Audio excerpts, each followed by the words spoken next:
Bonjour, aujourd'hui nous rencontrons notre compagne Christina. Christina, comment vous trouvez-vous aujourd'hui? Bonjour, je suis très bien, merci. Bon, nous allons parler d'Isabelle aujourd'hui. Nous avons de nous lancer dans ce domaine. Je veux savoir, pour vous, qu'est-ce que c'est un équilibre écologique?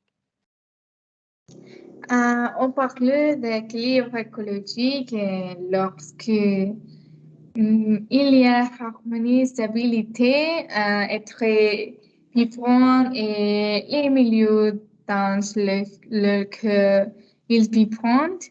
Mais l'homme, par les relations qu'il habite avec l'environnement, une influence bénéfique n'est pas sur la méthode de cet équilibre. Si nécessaire la vie des espèces animales et végétales. Très bien, Christina. Vous allez maintenant vous demander quelle est la relation entre l'équilibre écologique et les abeilles. Eh bien, les abeilles jouent un rôle indispensable pour l'équilibre écologique dans la nature et pour la vie humaine. Pour leur rôle de pollinisateur et pour leur capacité à produire du miel, de la gelée rougeole, de la cérée et de la propolis. Maintenant, avez-vous entendu parler de Greenpeace?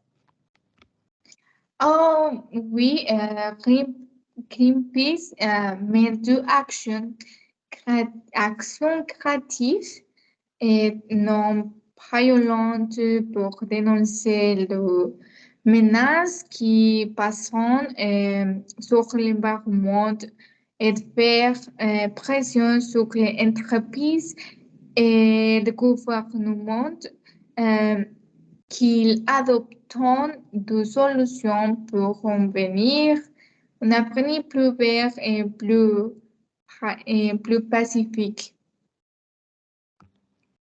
Eh bien, selon Greenpeace, 75% des aliments que nous consommons dépendent de la pollinisation.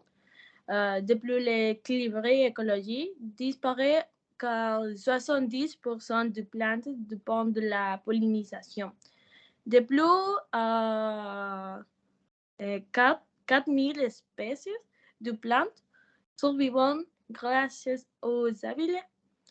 Selon cela, pour vous, quels sont les abeilles et quel est leur rôle principal dans la vie?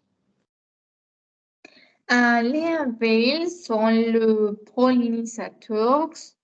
Elles utilisent le pollen et le nectar de fleurs pour se nourrir, produire miel et se nourrissant et en récoltant le pollen sur les étamines de plantes. Elles transfèrent également de graines.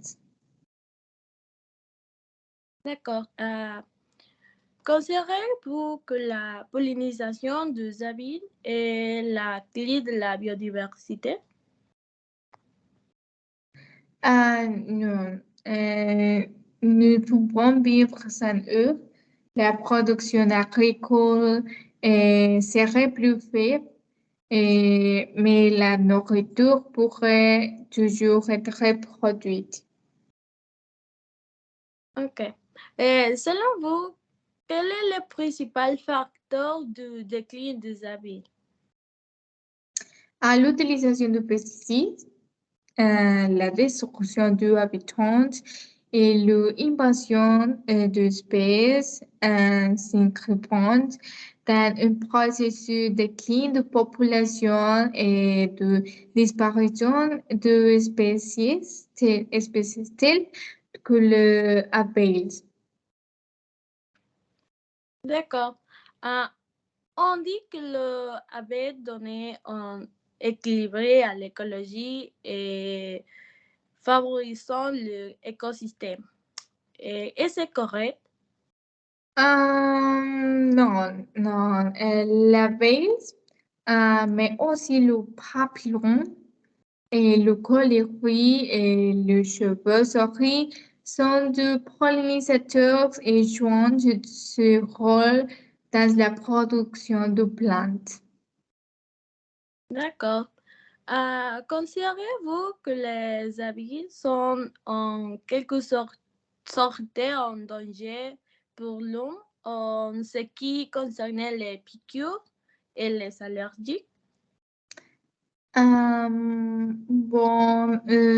Le venin de piqûre abeille contient des protéines qui affectent la cellulose de la peau et le système immunitaire.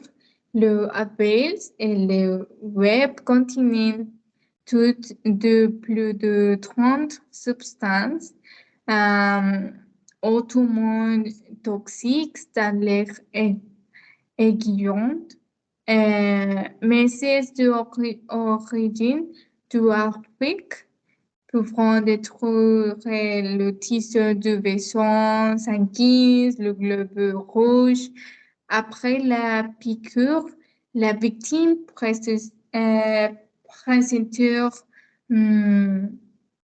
un essoufflement un malaise général, un complément de la zone de la piqûre, un gonflement de lèvres et de paupières, une chute de la tension artérielle et de l'oxygène sur le corps.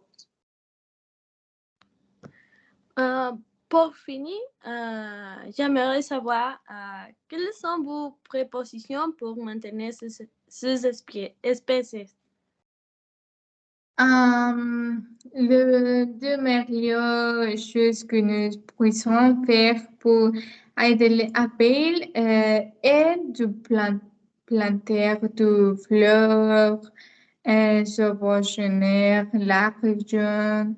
Les fleurs sauvages indigènes sont particulièrement bien adaptées pour nourrir la pollinisateur qui ont évolué avec abeilles.